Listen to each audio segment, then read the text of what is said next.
অতিক্রান্ত হলো করমণ্ডল এক্সপ্রেস দুর্ঘটনায় এখনো নিখোঁজ কাকদ্বীপের দুই বাসিন্দা। এখনো মেলেনি সরকারি সাহায্য, ভিক্ষাবৃত্তি করেই চলছে সংসার।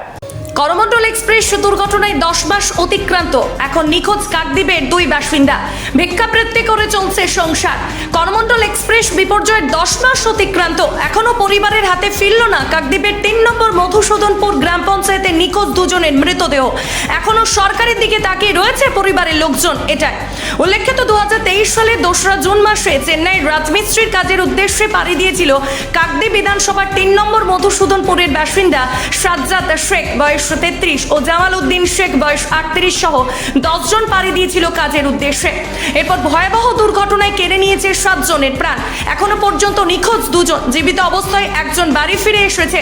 নিখোঁজ দুজনেরই পরিবার চেয়ে আছে সরকারের দিকে। দুর্ঘটনা কেটে গিয়েছে 10 মাস, এখনো মৃতদেহ বাড়ি ফিরল না। সকলেই পরিবারের একমাত্র রোজগার করা ব্যক্তি ছিল। পরিবারের একমাত্র রোজগার করা ব্যক্তিদের হারিয়ে দিশাহারা গোটা পরিবার। মিলছে না কোনো সরকারি সাহায্য, অসহায় পরিবার এখন পথে এসে বসেছে। সাজ্জাদ শেখের বাড়ির আরও করুণ অবস্থা। পরিবারের একমাত্র রোজগারই ছিল সাজ্জাদ, কিন্তু সাজ্জাদ আর বাড়ি ফিরে নাই। সেই বিভীষিকা রাতের কথা এখনো সাজ্জাদ শেখের পরিবারের সদস্যদের মনে পড়লে চোখে চলে আসে জল। হতদরিদ্র পরিবার এখনো ভিক্ষাবৃত্তি করে সংসার চালাচ্ছে। সাজ্জাদ শেখের 3 ছেলে মেয়ে, এখন তারা ভিক্ষাবৃত্তি করে নিজেদের দিন আনা দিন খাওয়া সংসার চালাচ্ছে। কবে মিলবে সরকারি সাহায্য, সেদিকে চাতক পাখির মতন চেয়ে রয়েছে সাজ্জাদ শেখের পরিবার।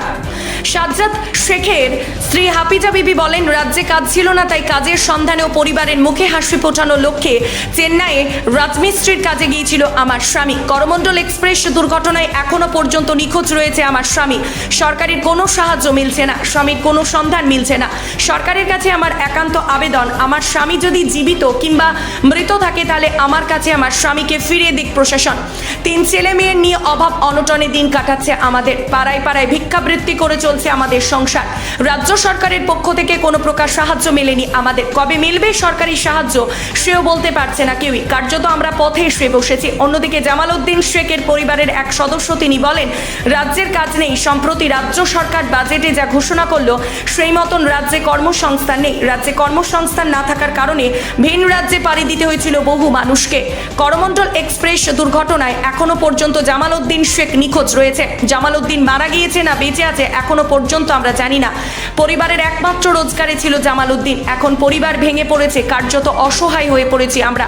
কবে মিলবে সরকারি সাহায্য, কবেই বা ফিরে আসবে করমণ্ডল এক্সপ্রেস দুর্ঘটনায় নিখোঁজ এই দুই ব্যক্তি? সরকারি সাহায্য কবেই বা এসে পৌঁছাবে জামাল উদ্দিন ও সাজ্জাদের পরিবারের কাছে? অসহায় অবস্থায় চাতক পাখির মতন বসে রয়েছে নিখোঁজ দুই পরিযায়ী শ্রমিকের পরিবার।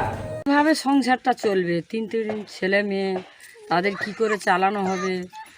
আর গ্রাম থেকেও কোনো সুযোগ সুবিধা পাচ্ছি না। কি এই ছেলে মেয়েগুলো কি করে চলবে? কোনো সুযোগ সুবিধা আমরা পাচ্ছি না।